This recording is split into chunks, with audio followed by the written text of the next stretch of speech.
Welcome to this edition of the Hymn of the Week from the Bakerview Church in Abbotsford, BC.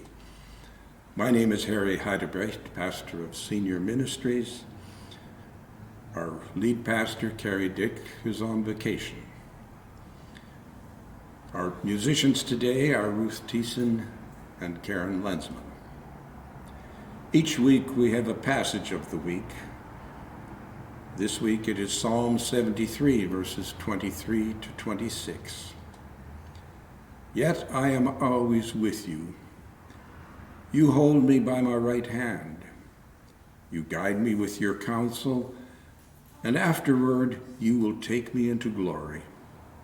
Whom have I in heaven but you? And earth has nothing I desire besides you. My flesh and my heart may fail, but God is the strength of my heart and my portion forever. Our hymn of the week is Abide With Me by Henry Lyte. There are times in life when death strikes close to home.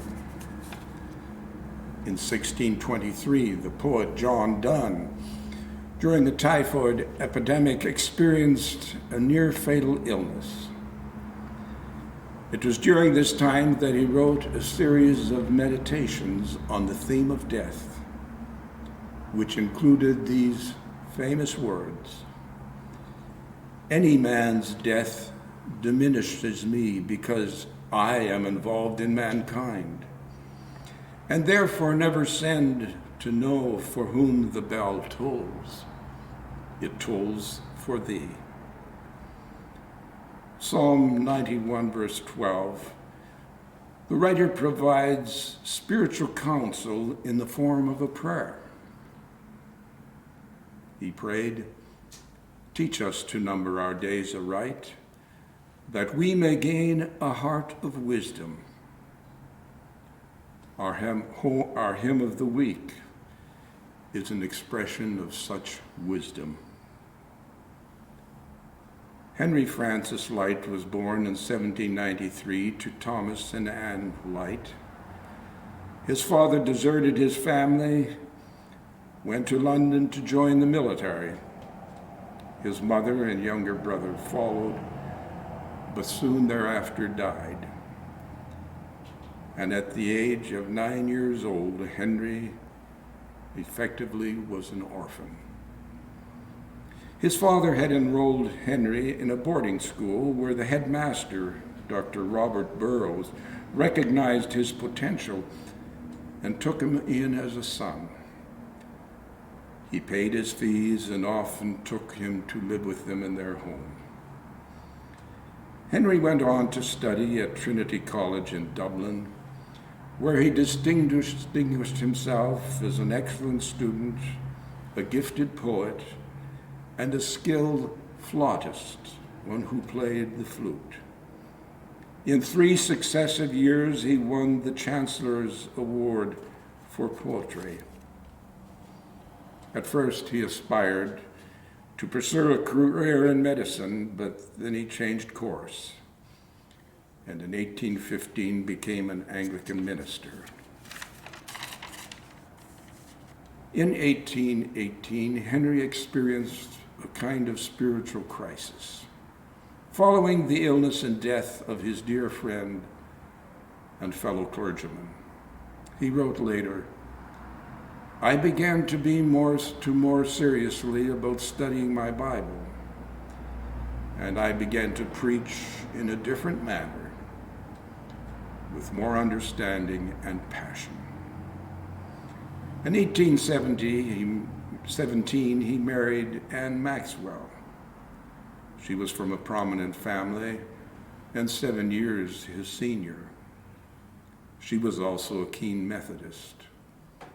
Theirs was a happy marriage, resulting in 5 children, 2 daughters and 3 sons. In 1824, Henry Lyte was appointed Anglican vicar of Brixham, located on the southern coast of England.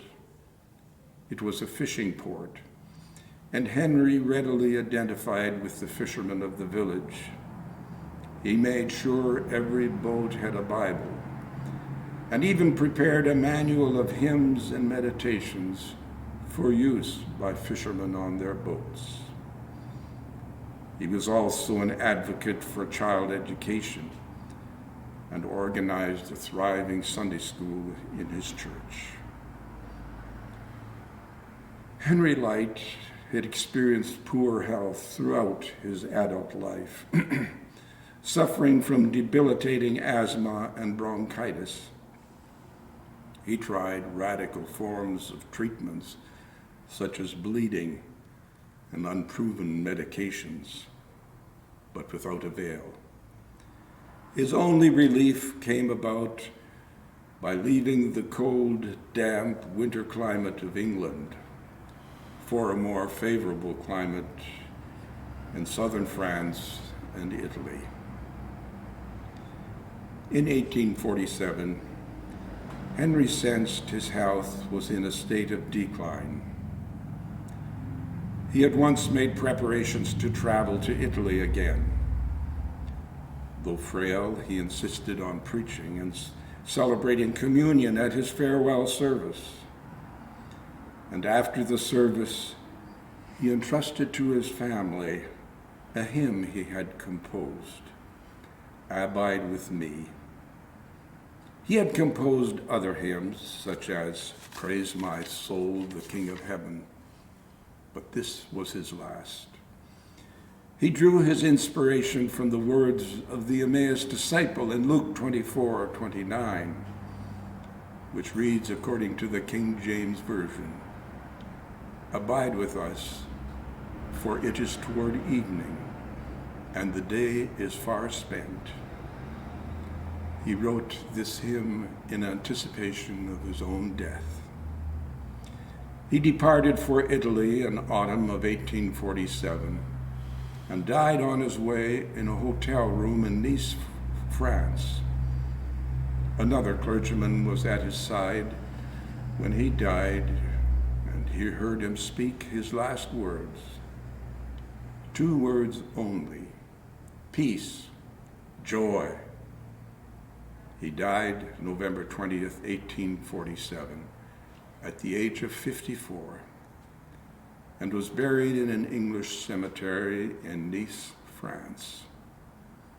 A memorial service was held in Brixham, led by his son-in-law, now the vicar of the church. His hymn, "Abide with Me," was sung for the first time at Henry Lyte's own memorial service.